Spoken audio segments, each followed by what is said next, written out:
l'invité de la matinale. KTO Radio. L'Ukraine entame une nouvelle année de guerre avec 5 régions au sud et à l'est du pays toujours totalement ou partiellement occupées par l'armée russe. Des bombardements, y compris sur la capitale Kiev, et qui n'épargnent aucun territoire. Les infrastructures énergétiques de transport étant notamment prises pour cible. Presque 4 ans de guerre débutés en février 2022. Alors comment les Ukrainiens abordent cette nouvelle année de guerre? Jean-Bernard Dupont-Melitchenko, bonjour.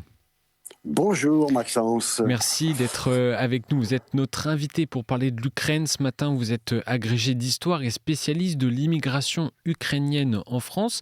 Alors Oui. tout d'abord, bonne année, bonne santé à vous.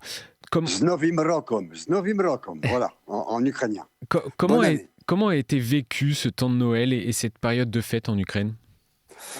Il a été, je vais peut-être vous étonner, mais il a été bien vécu. Parce que les Ukrainiens, vous avez dit 4 ans ou 5 ans de guerre, en fait c'est 11 ans de guerre à partir de 2014. La guerre du Donbass a existé, elle a coûté des milliers de morts. Je fais un petit rappel historique là sur l'ensemble. Oui, moi je trouve qu'ils ont bien vécu, parce que depuis 2014, les Ukrainiens ont pris la parole. Deuxièmement, ils ont commencé à s'exprimer et à descendre dans la rue. Et tout ça, on va le voir au moment de Noël pour la nativité. Même pour la nativité, les Ukrainiens se sont rassemblés. Ils ont pu se rendre à l'église, les Ukrainiens gréco-catholiques ont pu se rendre à l'église, fêter en famille. Voilà, c'est ça. Mais je pourrais donner 2 choses sur l'église gréco-catholique. Oui, bien sûr. Vous me faites sourire quand vous dites vous pouvez vous rendre à l'église. Je peux vous assurer, j'étais plusieurs fois à Pâques, moi, en Ukraine. Je suis allé une quinzaine de fois. Je peux vous assurer, on ne peut pas rentrer dans une église. Elles sont pleines à craquer. Il y a 400 personnes dehors. On installe des micros, on installe des télévisions qui permettent de transférer. Et les prêtres donnent, surtout à Pâques, ils donnent la communion, ils donnent la communion dehors, ce qui est assez étrange, mais parce que c'est pas possible. C'est plein. Voilà. Que veut dire cette ferveur, justement, cette envie, ce besoin des Ukrainiens de célébrer la messe, de partager avec le Seigneur? Écoutez, là c'est une vraie question à laquelle je ne pourrais pas répondre complètement. Mais d'abord, en ce qui concerne les gréco-catholiques, nous on vient de très très loin et on a vécu un moment qui s'est appelé l'église des catacombes. C'est-à-dire que Staline a supprimé notre église en 1946. Il n'y avait plus d'église gréco-catholique, il n'y avait plus que l'église du patriarcat de Kiev, etc. Tous ceux qui ont refusé de donner raison à Staline sont allés au goulag, dont les gens de ma famille. Donc, alors, on est très attaché à cette chose-là. Et l'Église gréco-catholique, même malgré son petit nombre, on n'est que 5 à 6 millions, pas plus. Et se trouve en première place dans la démarche, dans la marche et dans la démarche. Ils sont toujours présents. On l'a dit, il y a 5 régions du sud et de l'est de l'Ukraine qui sont occupées par l'armée russe. Quelle est la réalité actuelle de la vie des citoyens ukrainiens dans ces zones occupées? Dans les zones occupées, je suis obligé de dire que c'est autre chose. C'est très difficile. Parfois, l'état-major prend des décisions, comme il a pris là du côté de Potrovsk. Il demande aux gens de partir. Les gens n'ont pas envie. Les gens disent nous on reste là, on est chez nous, même si c'est sous les bombes, c'est trop difficile. Donc l'état-major demande, il fait un rappel à la loi, quoi. C'est-à-dire il faut partir. C'est les hommes de troupes qui protègent les maisons qui restent, etc.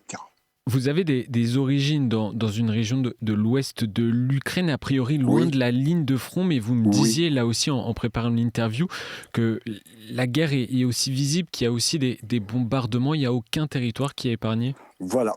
Moscou et Poutine se sont arrangés pour que tout soit balayé.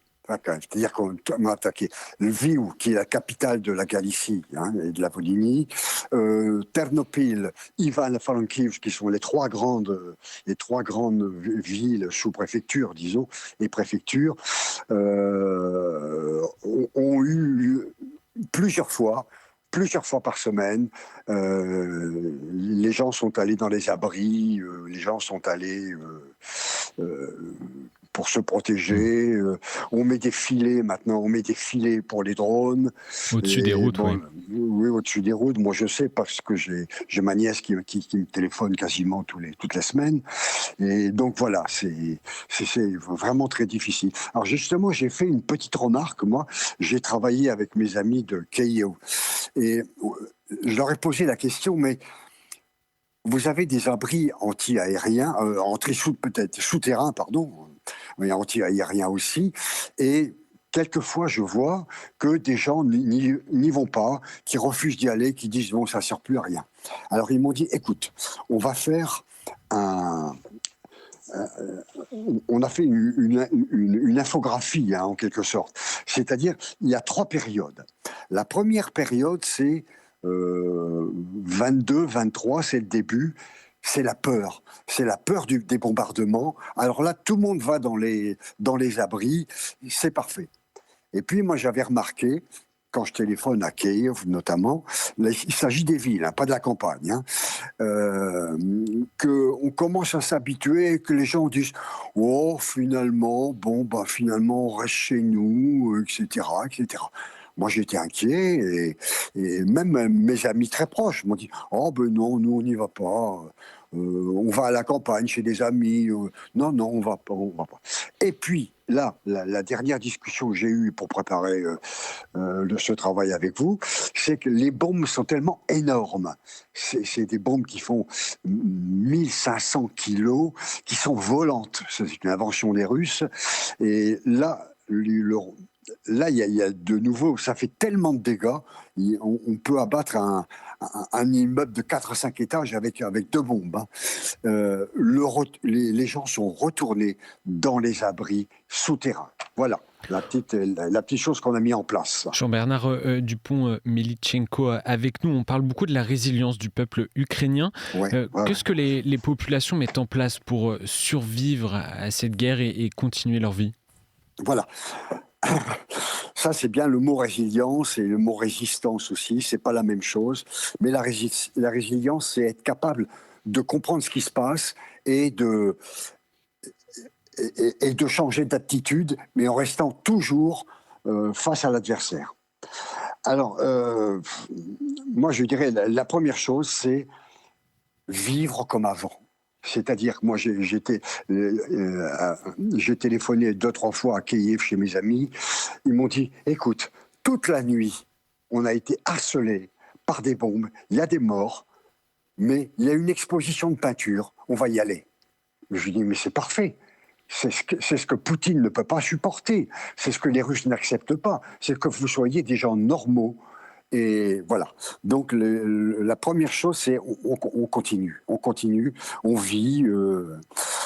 Alors autre chose également, c'est le front. C'est très dur le front. Alors on fait les besoins avec des taxis et il y a des gens qui se sont proposés depuis 23, depuis 3 ans ou 4 ans, ils se proposent, ils prennent leur voiture à eux, ils ne sont pas soldats, ils n'ont pas été mobilisés, mais ils prennent les blessés qui sortent du front et ils vont les transporter à un hôpital de campagne, etc. Et cette histoire elle a donné lieu à un livre d'ailleurs d'un Ukrainien qui, au bout de 3 ou 4 voyages, il s'aperçoit que sa voiture, elle a explosé, elle ne peut plus faire. Il a donc ouvert une cagnotte sur Internet. En 8 jours, la cagnotte était pleine, et il s'est racheté une voiture, et il a continué à faire son travail. Voilà. C'est cette solidarité qui est importante. Et il y a des besoins humanitaires qui sont encore très, très importants? Oh oui, ils sont très, très, très, très importants. Une chose que je voulais aussi dire, toujours dans ce qui fait cette résilience, les groupes de prière. Au début, j'ai cru que c'était les églises qui avaient organisé ces groupes de prière. Mais c'est normal, c'est leur devoir. Mais j'ai appris après, parce que j'ai mes nièces qui sont dans les groupes de prière, j'ai appris que les soldats ont téléphoné pour demander la mise en place de groupes de prière. Pourquoi ? Parce que sur le front, on dort 3 à 4 heures par nuit, pas plus.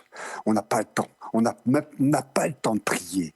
On a juste le temps de se camoufler et de sauver sa peau. C'est vraiment très, très, très difficile. Et ces groupes de prière, maintenant, ont pris de l'ampleur.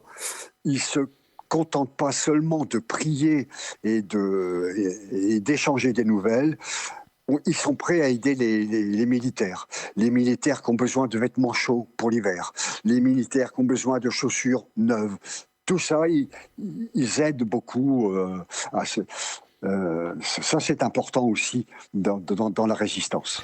Des négociations de paix ont lieu depuis plusieurs semaines. On en parle beaucoup dans les médias par l'intermédiaire du président américain.